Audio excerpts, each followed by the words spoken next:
Good morning, this is Kimberly Hawkins. I'm Senior Minister at CSL Rogue Valley in Southern Oregon and a good friend of your Reverend Larry.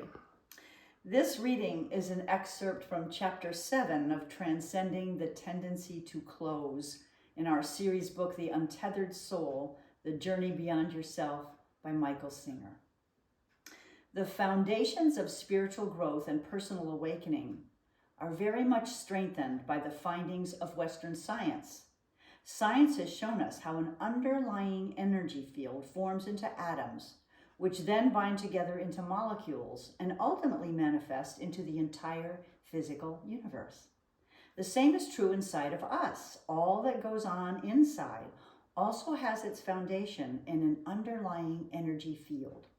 It is the movements in this field that create our mental and emotional patterns, as well as our inner drives, urges, and instinctual reactions.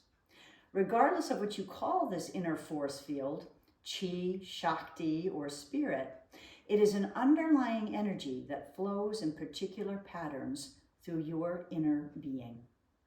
When looking at these patterns within yourself, as well as in other living species, it's not difficult to see that the most primal energy flow is the survival instinct.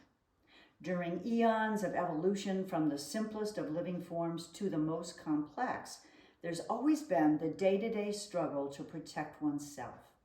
In our highly evolved cooperative social structures, this survival instinct has gone through evolutionary changes.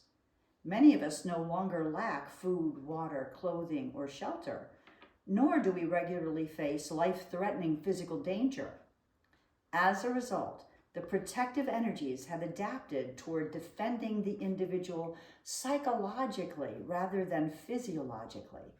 We now experience the daily need to defend our self-concepts rather than our bodies. Our major struggles end up being with our own inner fears, insecurities, and destructive behavioral patterns, and not with outside forces.